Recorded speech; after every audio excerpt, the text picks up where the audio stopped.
Good evening, everyone. Thank you for joining us. My name is Lori Marie Peixoto from the Mental Health Association of Rhode Island. Thank you for participating in part 2 of our grassroots advocacy training for the 2022 legislative session. We really appreciate your being here, and we look forward to working with you this year to pass some good bills for the mental health community. If you don't mind, we'll just spend a minute or two introducing ourselves to one another. I'll start on my top left Hollywood square, Karen Malcolm, the real Karen Malcolm. I'm Karen Malcolm, and I'm the project manager for the Rhode Island Parity Initiative, which is a project of the Mental Health Association. And I'm also the coordinator for Rhode Island's Protect Our Healthcare Coalition. Thank you, Karen. And then I have Matthew.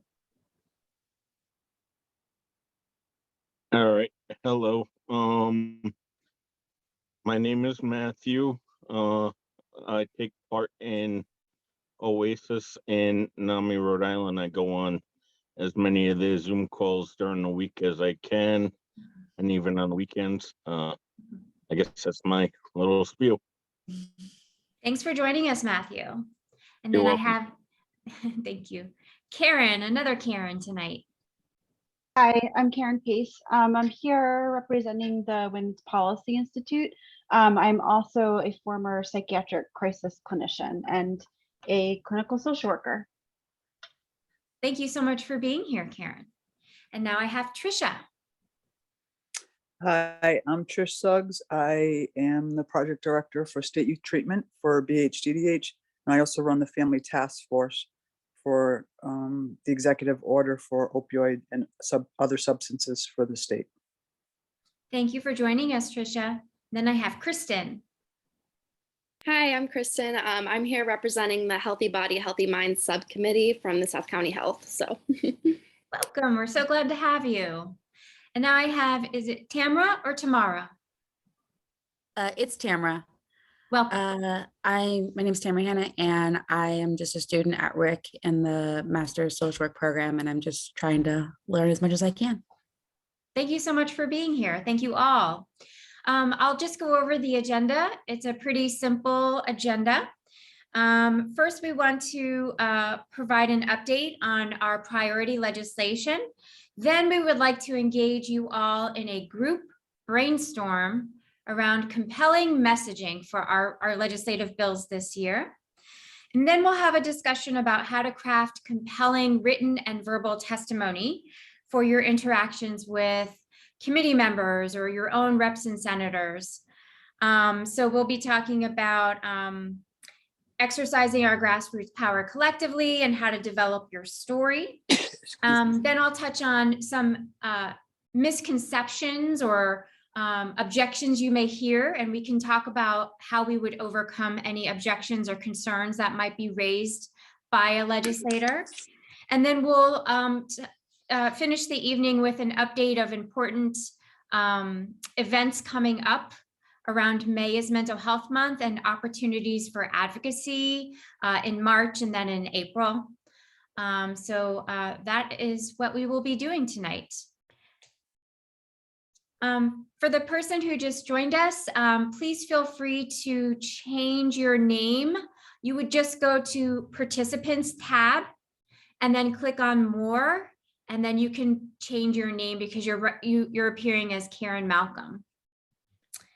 Okay, so here is a quick and dirty update. I'm going to share my screen because I think that the visual is helpful. So bear with me 1 second, please. Okay. Hopefully everyone can see this. Can you all see this? Okay, so really we have sort of a theme for this year's legislation. Because as many of you have heard, we have staffing shortages in health and human services across Rhode Island. And the result of that is that patients like me, patients like us, have to go on wait lists to see providers. And while we're on wait lists, our conditions can worsen, or we can choose to pay out of our own pocket to see someone out of our insurance network. But the reality is that it's harmful to people like us and to our loved ones who are waiting for behavioral health care services. So all of the priority pieces of legislation aim to increase access to treatment in various forms, which I'll go over now.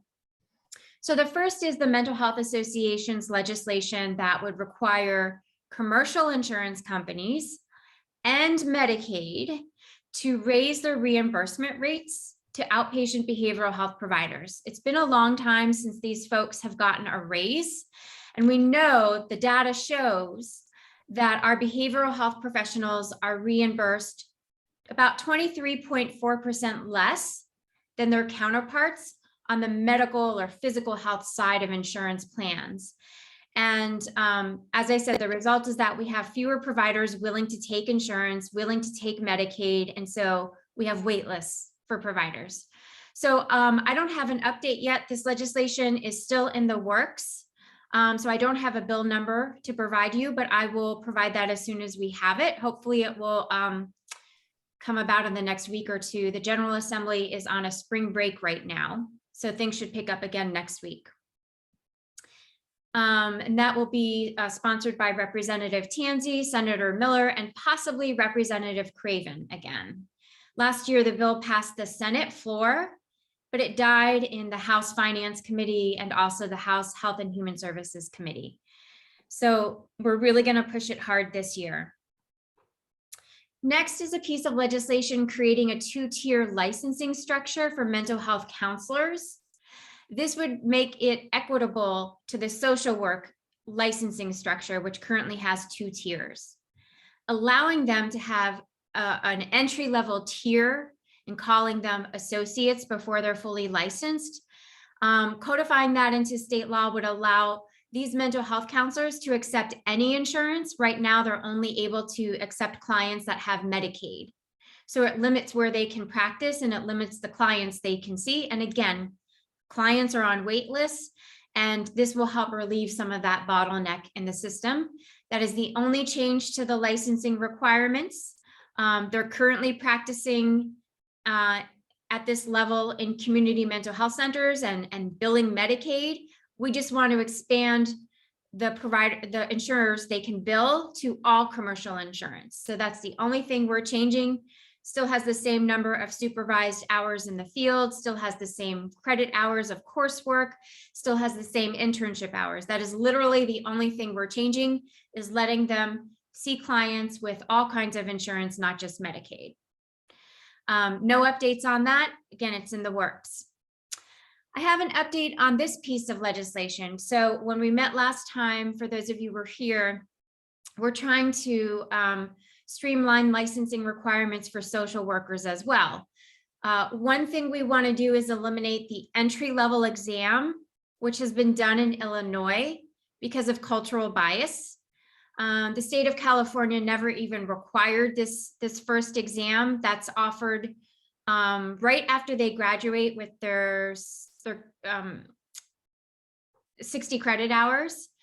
The problem with this first entry-level exam is that social work schools across the country are documenting that students of color, students who speak English as a second language, students of lower income are failing the exam at a rate far higher than their white counterparts. So schools across the country are trying to find workarounds to this. We are going to work with the Association of Social Work Boards to collect demographic data going forward.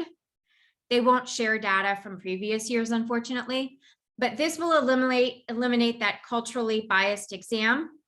And it also, there's a second exam that a social worker takes just before they're licensed, but after they've completed 3,000 hours of practice in the field, either through direct services in case management and therapy or some combination. This piece of legislation would require that exam to still exist, but be offered in multiple languages within the next 5 years. So we know that students who speak English as a second language are failing that exam as well. And so we want to give them a level shot at passing the exam by offering it in the most commonly used languages in Rhode Island. So we have 7.3 96, and there's a link to it here, and we'll email this handout out to you. So you can click on the bill number and it will take you to the piece of legislation. And that's Representative Shallcross-Smith's bill. We're still waiting to see Senator DeMario's mirror bill to that. Senator DeMario and Representative Shallcross-Smith are working together, so they'll have mirror bills. I see that Karen Pace has her hand up, and I want to also encourage, just take a quick moment to encourage the last person that signed on. You are showing up on screen as Karen Malcolm, and that's me. That's because I sent my link out. So if you go click on participants at the bottom of your screen, find Karen Malcolm, click more, and then click rename in order to enter your own name. That would be terrific. And Karen Pace, floor is yours. Is it okay to ask questions now, or should I wait because we're talking about these later? Well, please do. If you have a question as I'm talking, just jump in. Oh, okay. I'm just curious about the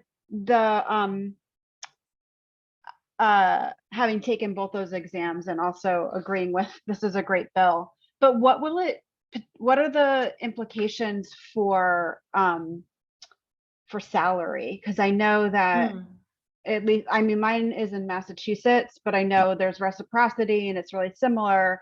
But having the LCSW allowed me to have a certain level of pay. So that interim where you're doing those 3,000 hours, I got more than like the licensed mental health, like the counterparts who have similar licensure, but don't have that 2-tier. Just a curiosity. That's a great question. And I know that the mental health counselors would appreciate your raising this issue. So Yeah. Currently in Rhode Island, social workers at the associate level who are doing their supervised field work are paid the same rate as social workers who are actually fully licensed. And for starting salaries. Oh, okay. So all right. mental health counselors would ideally like to parallel that as well for equity. Right. But it's not included in this bill because we're taking baby steps. Got it. Okay. Yeah. That makes sense. So we have met with the Department of Behavioral Health, Developmental Disabilities and Hospitals, and we've tried to address their concerns, which we'll talk about when we talk about objections we might hear. And we've also met with people from the Medicaid office, people from Optum, and people from the 4 top commercial insurers in Rhode Island. And they didn't have any objections about the licensing pieces of legislation, but they wanted to take it back to their coworkers and superiors and vet it with them first before they would commit to anything. But they've already let us know that they disagree with the piece of legislation that would require them to raise reimbursement rates to all outpatient behavioral health providers. But that was expected. Yeah, of course. Yeah. All right, cool. Thank you. That helps. Sure. So then we have our 4th piece of priority legislation, which Karen Pace, please chime in on. We are focusing on increasing access to mental health professionals in schools.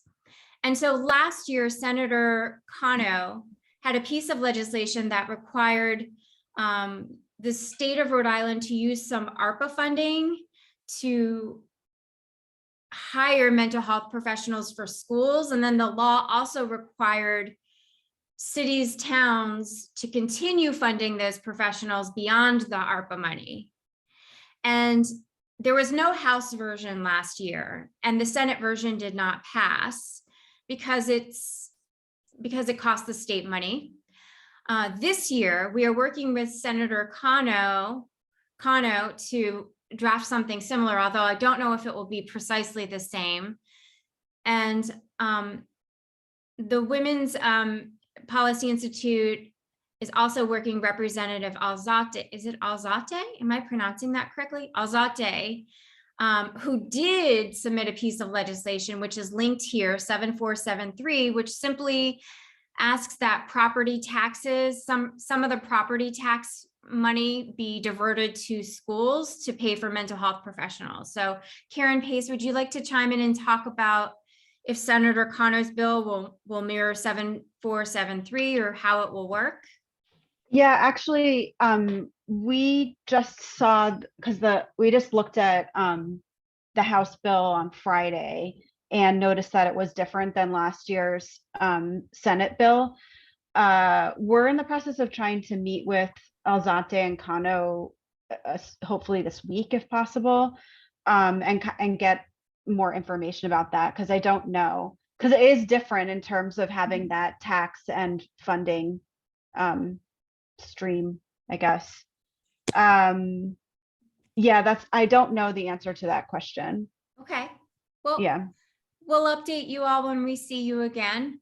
And to be clear, it's not increasing property taxes. I think it's simply diverting some of that money that's already collected to Okay. mental health professionals in schools, from what I understood. I believe so. Okay, as that develops, we will keep you posted. So that brings me to our request to all of you. If you wouldn't mind brainstorming with us, we'll have a whiteboard up in a second, but given all of these pieces of legislation and given the focus on increasing access to care, expanding the provider network pool, what should be our message, or what should be our slogan tying all these bills together? So if we were presenting it as a package of legislation, what phrasing do we want to use? Do we want to have a slogan? Do we want to have a catchphrase? What do we want to say? Chime in, Karen. Yeah, I'm going to use a whiteboard because people might have some good ideas. My sense on this, what we're really going after here, right, is to build a stronger network of providers. What we hear from, and I've facilitated through the Parity Initiative, a number of patient-based focus groups. The problems we hear repeatedly are, I can't find a provider, I get a provider I really like, or I get assigned a provider I really like through a community mental health center or other agency, but they leave, I just as I'm getting to know them, or, I've had to sit on a wait list, and then finally I had to leave the state, or I couldn't find someone that my insurance covered. And so this package of bills overall, even though it sounds like it doesn't impact patients, it overwhelmingly impacts patients because it broadens our network of providers. It incentivizes providers to come into new providers to come into the profession. It helps us retain providers by increasing reimbursement rates, et cetera, et cetera. So if we're brainstorming some ideas around what, and I'm sharing screen because this gives us the option to write down people's thoughts. What's a good sort of like common statement that we can all make when we're giving our testimony or speaking with our representatives as a part of the effort to get this package of bills passed?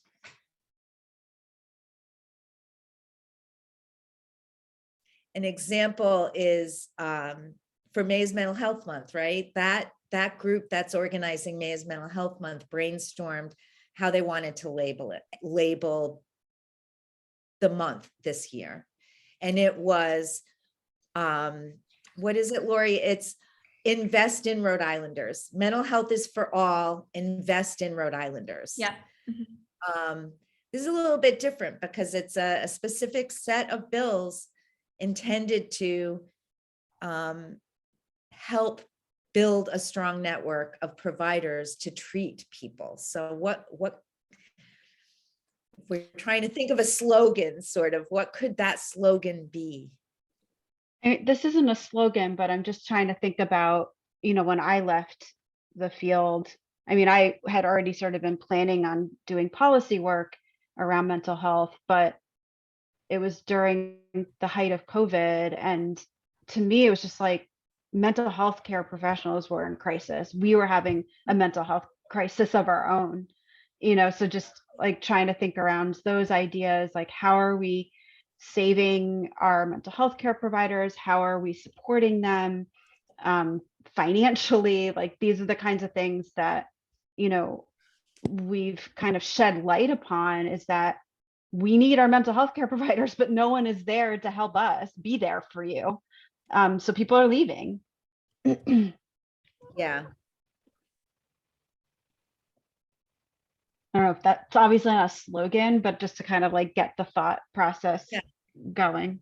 We're brainstorming here. Yeah. Everyone's ideas are welcome. There are no wrong answers. We're throwing. How about, we need our counselors and, I'm trying to think what else.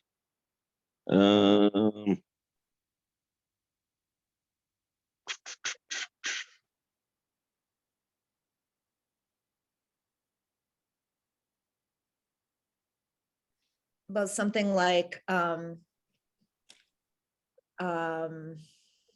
It was going to be something about, because I have a person that looks after me out of Gateway, but she's really not my counselor. She's more of a not a social worker, but personal care, like a personal care provider, helper, a peer counselor. I'm trying to think. Yeah, because we want this to represent the full continuum of care, right? We're talking about social workers here. We're talking about school psychologists, but all of these combined, especially around the reimbursement rates, will help fund a system that includes community health workers and peer counselors and the full range of professions. Maybe we want it to be sort of hopeful too. Like providers help us, comma, save money, comma. Yeah, that would work. Because they're always concerned about money at the State House. And providers save money because if you can work with a client at the outpatient level, you can often prevent a crisis from occurring. And when you have a crisis, that means you have to go to the emergency department, or a person needs to be in an inpatient hospital or in a residential treatment facility. And those are very expensive levels of care. So I don't know, do we need a third thing? Providers help us, comma, save. Oh yeah. Providers save people, save money.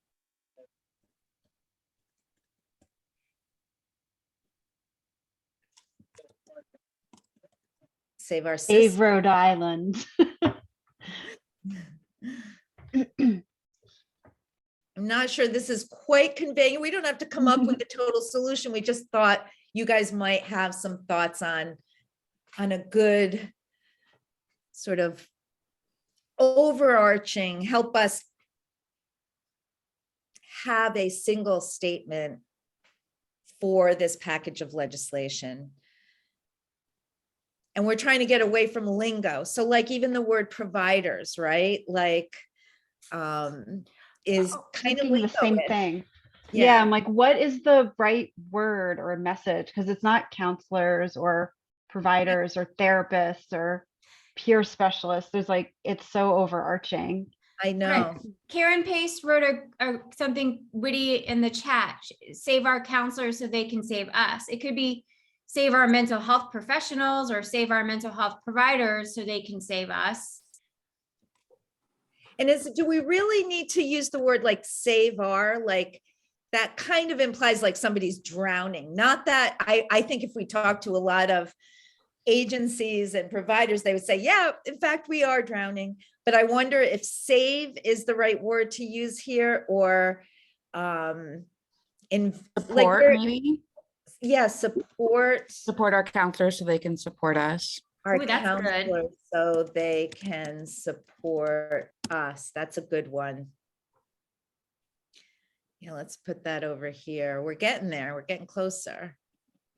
Do we, and again, counselors might be too narrow, but you know, we might be able to use, you know, find a better word, general word. Hmm. Support our Behavioral health workers. Yep.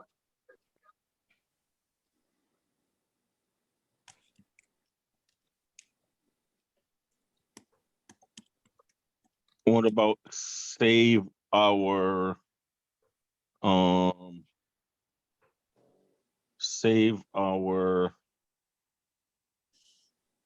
case managers from like people, like for instance, I receive my services through Gateway Mental Yep. Health. Yep. So I got a case manager there. That's what I was looking for to go with counselors. Yeah. And that's what I think we can't list all the various professions in a slogan.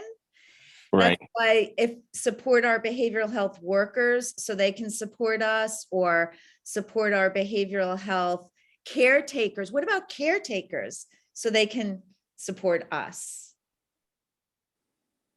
Is caretakers too, like if as a, you know, Karen, for instance, as an LICSW, do you find it offensive to be referred to as a caretaker? I mean, I'm not easily offended by that. Like whoever I'm working with, if they want to call me what feels right for them, like but I wouldn't consider myself to be a caretaker, because that sort of makes me think of more direct, like personal care. Yes. So maybe support our behavioral health professionals so they can care for us, something like that. Or we could replace, it could be like assist or help our mental health support systems, because then that would also, maybe it's covering like people who aren't just doing therapy. And I'm trying to like replace support and put Yeah. it back in the vague overarching term. Yeah, so say that again. I liked that. Like replacing support with like aid or help or assist, and then aid our support systems or mental health support systems of some, just so then it could also cover other people.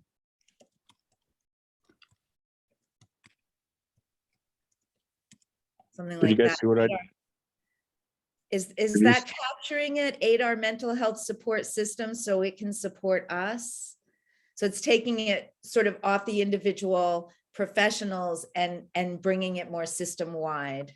Mm-hmm. So I just did a synonym lookup, and some really bizarre things came up. I don't think it's going to work, but the most alarming was shrink and psychoanalyst. So. Yeah. What about? Did you guys see what I just typed in the chat? Let me look. What about save our behavioral health system? Let's see. Let me put that down here. Save think our behavioral health system. I think the word system, like we're trying to get the whole group of professionals, but it also system shifts away from like the person. People, yes. Yeah. And I think yeah. So support our behavioral health professionals. Or I provider. don't have a good answer, but but that was what I don't have a good answer to not being system. Right. Yeah, it's challenging because we really are talking about a continuum of care. Maybe we should just throw out words here, like when I think of the system, I think of continuum of care. I think of like continuum of care in terms of age. I think of continuum of care in terms of the individual professions, from, you know, peer support specialists within the substance use disorder system, right on up to psychiatrists and everything in between, all the various counselors and, you know, clinical social workers and everybody else. So, so let's just start. And we shouldn't take too much more time with this. So continuum. The thing that I'm actually thinking, just kind of thinking about what you had said, is that they're all aimed towards a specific profession, though. They're all aimed towards the therapist position, which, and they're all about the social work licensure. But at the same time, like, I know there's the licensed mental health counselors who are trying to get like parity for what they're doing and wouldn't want to like detract from that. But maybe that could help us decide, like, I mean, we could just say mental health counselor or mental health or therapist or something like that, because it does. Except that the Medicaid reimbursement rates. Oh, right. Okay. Medicaid and commercial reimbursement Yeah. rate is a little bit different than that. And then the Yeah. school psychologist one is a little bit different.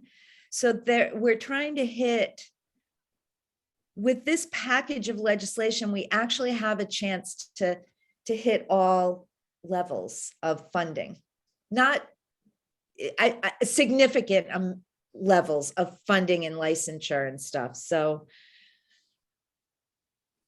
I'm not sure we would want to limit it that much. Yeah, I think you're right. Yeah. I think we probably need to move along. This was fun though. And I think we have a couple of ideas in here that we can play with some more. And if you're sleeping on this and you think of something, email us. You've got my email address because I emailed you all today. And most of you have Lori's email address. So don't hesitate to email us with a thought or an idea, or if one pops up as we move along. Actually, I had a question, because not to go too deep in this and maybe we have to talk a little bit more later, but our group is trying to do like messaging and all that. And I mentioned like we're going to have to like tie it in with what's going on. Mhm. And they've been thinking about like the similar thing for the bill that we're working on. Mhm. But I don't know how that will, I could go back to the group and say like, hey, it's all gonna match.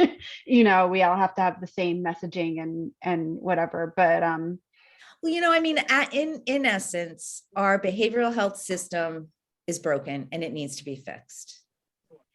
And maybe that's the tagline we all use. That's embedded within our own personal stories, right? So that at some point in sharing your story, you also use the sentence, our behavioral health system is broken and we need to fix it. And, there's other pieces of legislation too that are working towards that are before the assembly this year that aren't on our priority list. If we all bring that statement to the testimony we're doing, it's true regardless. And so that it doesn't capture the sense of the individual, but it does address like, okay, we have a broken system. It's just not working for people. We have a broken system. It's not working for people. We need to fix it. Maybe that's the tagline. And there's a lot of different ways it needs to be fixed. And these bills represent those various ways.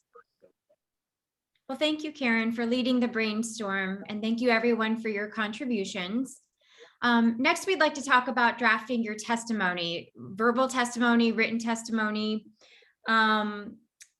We said last time, verbal testimony should be about 2 minutes, maybe 3 at the very, very, very most before you get the hook. Written testimony, 2 pages, maybe 3 at most. And we want to talk about why it's important to share your story in your testimony.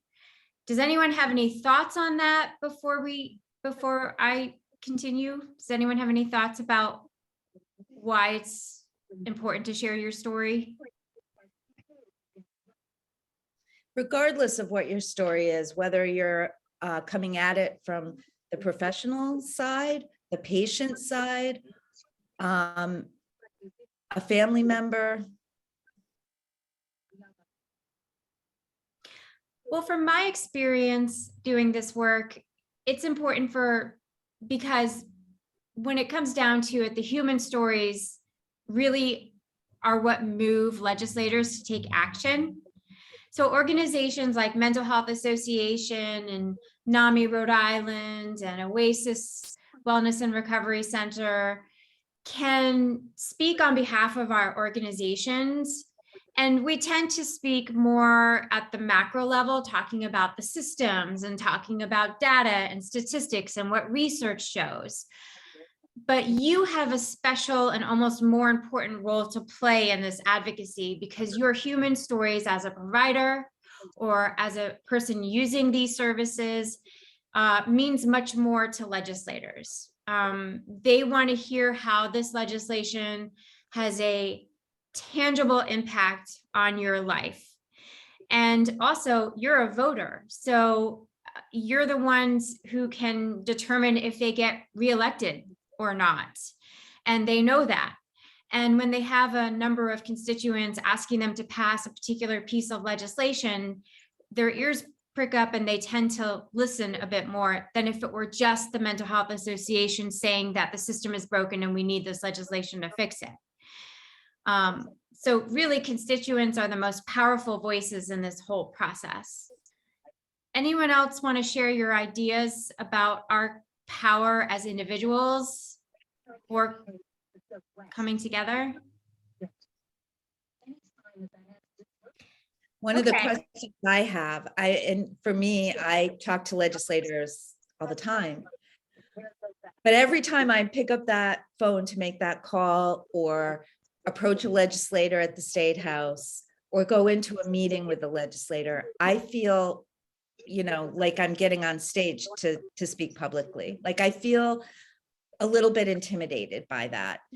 And I'm wondering what makes you personally, and weigh in here, nervous about testifying at a hearing or talking to a legislator? I think the thing for me, because I haven't testified, but we did a mock hearing at the State House, and there were a couple of representatives and senators there. That 2 minutes goes by so fast. Mhm. And I found myself like chopping up a story to its bare bones and almost like, I think the testimony that I did was good and I think it was impactful, but it was really hard. And what was scary about it was that like something that I knew very deeply and very well, I almost felt like to get it in the 2 minutes, I had to read it or memorize it. And that was really frustrating because it's like, don't read it off of paper, speak from, like, I absolutely 100% can speak from that place, but it probably will take me like 3 minutes and not 2 if you're for the finance committee or something, so I think that's the thing that makes me nervous.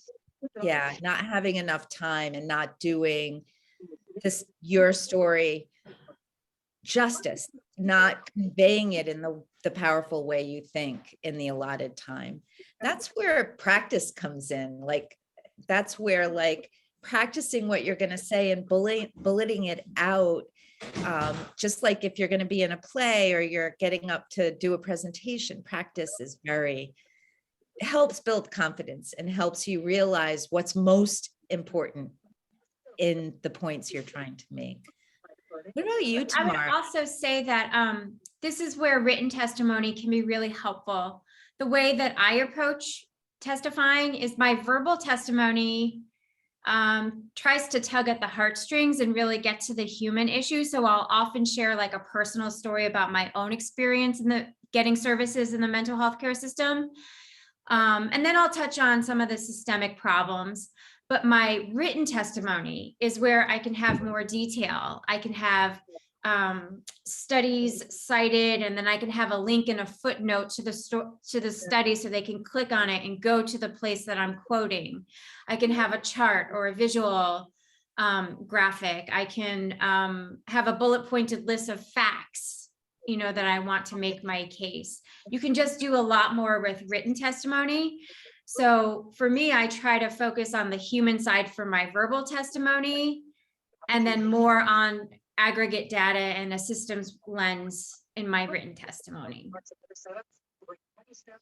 I do think that having the personal story in your written testimony is important too, though, because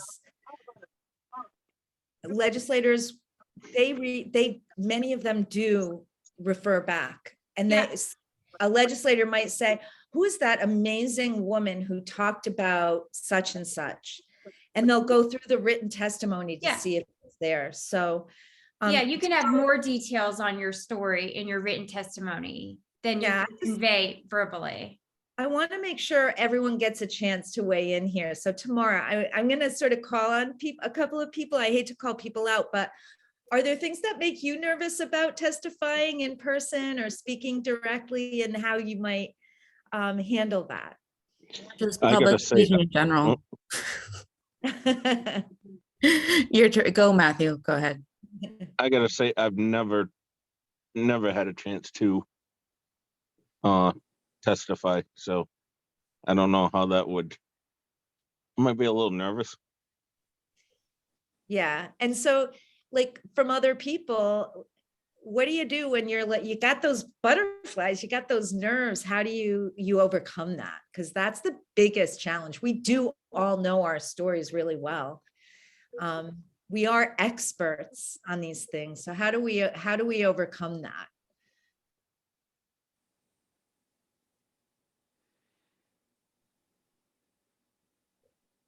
I think just being prepared, honestly, like and practicing, Mhm. where it can become second nature, or if you do get flustered, you can find your way back quite easily. Yeah. I tend to like, if I have to do a presentation, if I do like bullet points and I don't write a lot, then if I get lost, it's like you just find your spot quickly, and that can hopefully trigger the next fact or story part. And you know what? I think one of the points that Karen made was that whether you're standing in the hall of the State House talking to a legislator, or in a hearing room with a microphone in front of you giving testimony, given pandemic over the phone, that if you do get lost, go back to the core of your own personal experience, right? And just focus on that. I will also say legislators do tend to be much more flexible with people who are sharing a personal story, personal impact, than they are with someone like me or Lori, right? They'll cut us off because they hear from us all the time. But as individuals providing testimony that is of a personal perspective, they tend to be a little more forgiving. So if you go a little over time or whatever, and they often tend to acknowledge that testimony more than they would ours, with a special thanks often from the chairperson, because they know how hard it is. So Matthew, don't let your nerves stop you. All right. Do not let your nerves stop you. So if we're developing our own stories, the most important thing to think about is, how does your experience relate to this issue? So what are some, like, if you had to just off the top of your head, thinking about this package of legislation, how does your own experience relate to, if you were testifying, let's say, on let's start with the first one on the list, the reimbursement rate legislation. How does your own personal experience relate to that policy change that would increase reimbursement rates to behavioral health providers.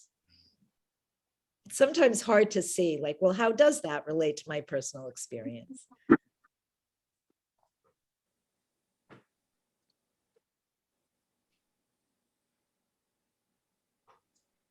I can throw out an idea from my own personal experience.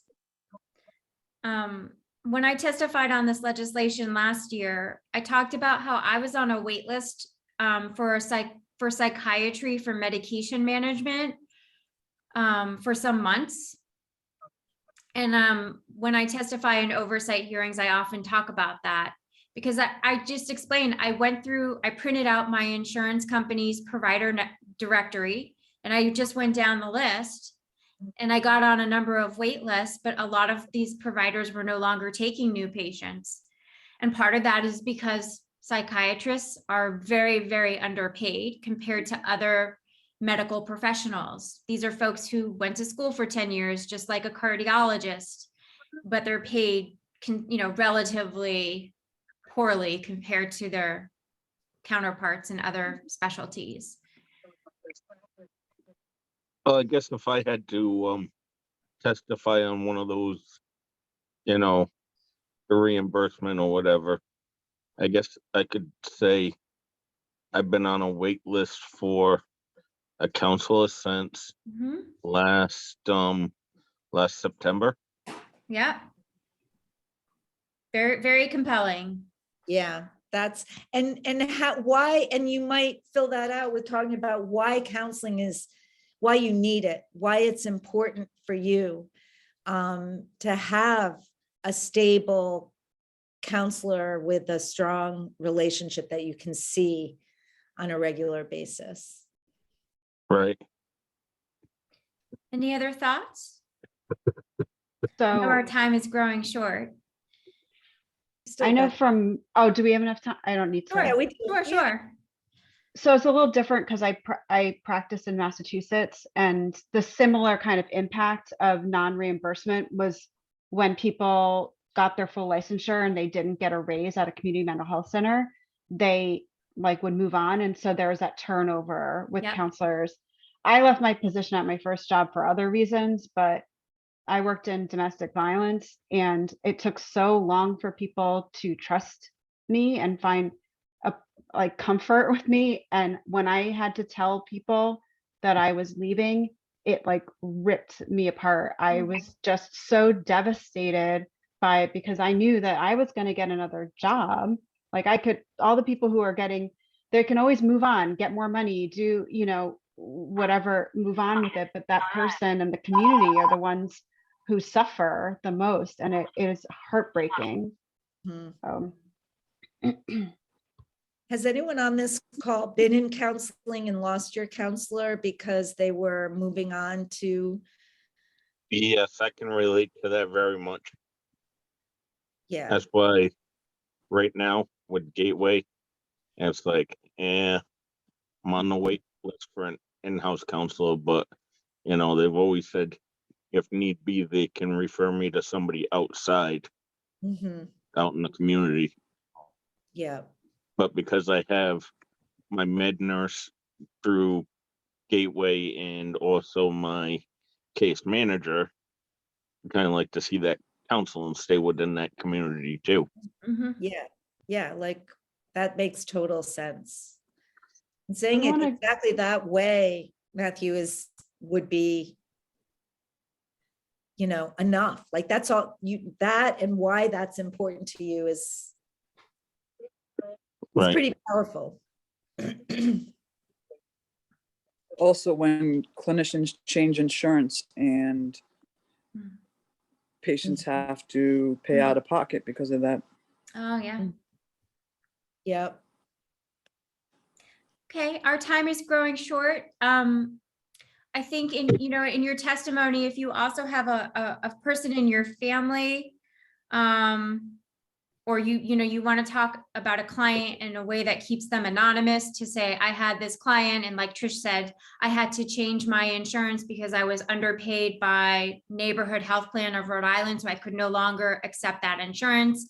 My client had to pay out of pocket, or my son or daughter couldn't see their therapist for X, Y, and Z. So you can talk about it from your own personal experience or your experience on behalf of a client, as long as it's anonymous, or your family member, as long as you're not using their names and outing them in public. But I just wanted to just quickly touch on any objections that we might hear from people in our audience. It's going to be probably organizational lobbyists who hear these objections. It's probably not going to be people like you, but just in case, if you wanted to include it in your written testimony where you have more time, where you have more space and time. Yeah, and also, if you do come up to the State House, there's going to be a lobby day on April 28th. We're going to send you a calendar with some of these opportunities, but if you are speaking one-on-one with your own state rep or own state senator, they may respond to you with a common misconception or concern about the legislation. It's good to know what those are so that you can be prepared for them to respond in the negative almost. So just to run through them quickly, you might hear from our legislator, but if we increase reimbursement rates through Medicaid or commercial insurance, won't the insurance companies and Medicaid just jack up the premiums and then consumers will pay even more money? No, that's not necessarily true, because right now we have a system where people can't access outpatient care. And as they're waiting for a provider to see them, as they're on a wait list, their conditions are worsening, possibly escalating to a crisis. And that means they require higher levels of care. So there's an overutilization in Rhode Island of emergency room departments and inpatient hospitalization and residential treatment centers. And those 3 levels of care are preventable, but very costly when we don't prevent them. And so if we can give people access at the outpatient level, they probably won't need those higher levels of care. That's your counter argument if you hear that. If you hear, are you changing the licensing requirements? Or we shouldn't be changing any licensing requirements for counselors or social workers. They should have to prove themselves before we give them a license. Absolutely. We are not changing anything for the mental health counseling requirements, except that they can take all commercial insurances. Currently, they can only take Medicaid. So this would just expand the number of patients that can see them. And for the Rhode Island Social Workers Association bill, the first entry-level exam that we're seeking to omit is being considered for omission in many other states. Illinois just actually passed legislation omitting it. California never had that exam to begin with. And if you talk to community mental health centers and agencies that are hiring these social workers who are practicing and accruing their number of supervised hours in the field, even after flunking that entry-level exam, their supervisors would tell you there's no difference in how these folks are practicing and how well they're doing in their role compared to folks who have passed that exam. There's no substantial difference. What else? If they say that the social work licensing exam, how do you know it's culturally biased? Maybe it's just that some people come from a poor K through 12 education system and they don't do well on standardized tests. Well, that's not true, because all the social work students are taking the same social work classes. They're getting the same education, the same material. They should be able to pass the exam at a similar rate. And an example of a culturally biased question on the exam is, and you can use this example, if you're a case manager, you go into a client's home, they offer you a drink. Do you take the drink?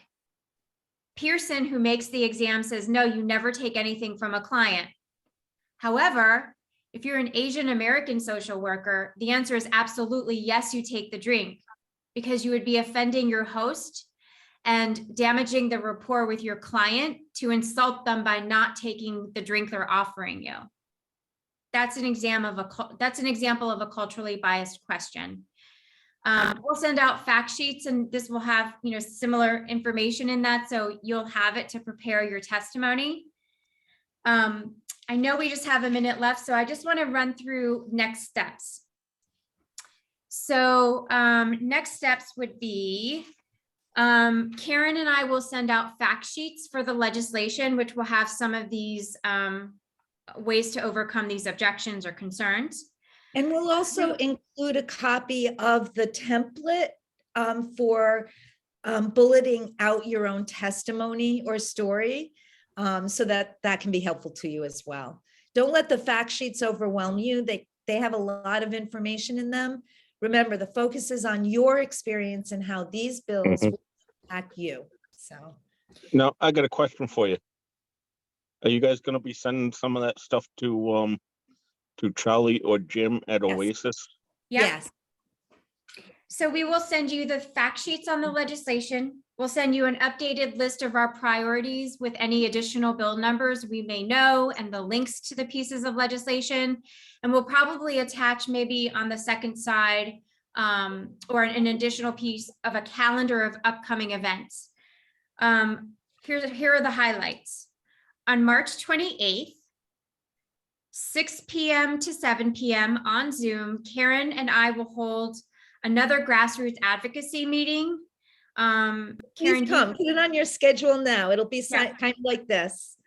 But we'll provide updates on where the pieces of legislation are in their process. We'll want to hear if you've had any conversations with your legislators and what the outcome of those conversations are. Maybe you wrote a letter to the editor and it got published, and we'd love to share that. So we'll have a follow-up meeting on March 28th. Sorry. April 26th, NAMI Rhode Island will hold an advocacy smarts training. So the date is April 26th. Tentatively, she's aiming for 2 sessions on that date. One at 10 a.m. and one at 6 p.m., both of them on Zoom, if she gets a lot of participants who are interested. If she doesn't have a lot of participants, she'll condense them into one meeting.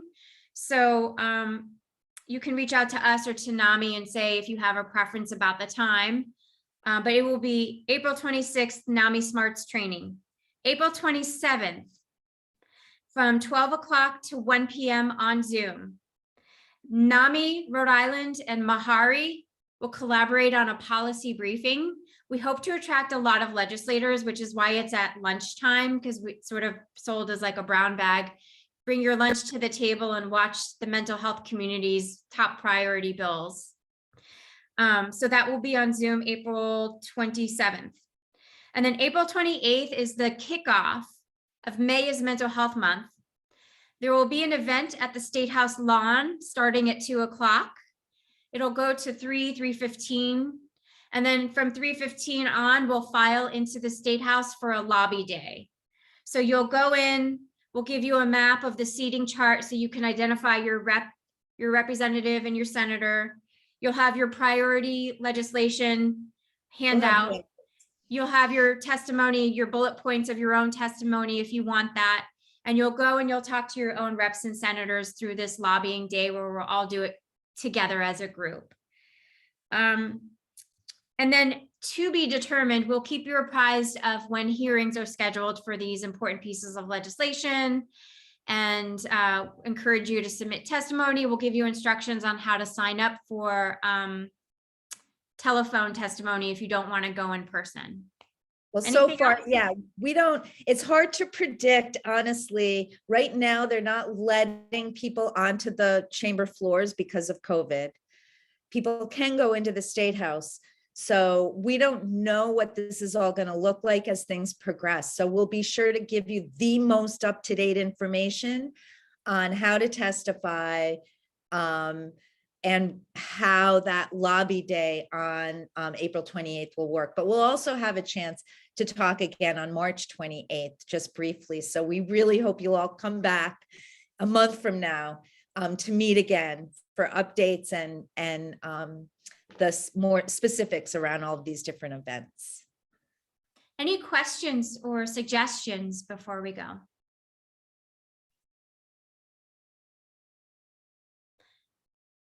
Anything that you think would make these meetings, these grassroots meetings better? And I'll definitely be back for the next meeting. Great, thanks. This was Glad- great. Thank you so much. We'll send a recording of this out as well. We'll put it in our newsletter. And when we do our follow-up email with all of the fact sheets and handouts we'll send you, we'll include the link to this as well in the first one for those of you who didn't catch the first one. Yes, All right. Thank you. terrific. Thank you everyone for your participation tonight, and we really appreciate your interest and dedication to helping the mental health community. We look forward to working with you. Thanks, Kristen and Linda. Saw your notes in Thank the you. chat. Best to everybody. Have a good night, and we'll see you soon. Yep. Thank you. Thank you. Karen, thank you. Karen Malcolm, how do I save the whiteboard? Or does it automatically save? I think it automatically saves.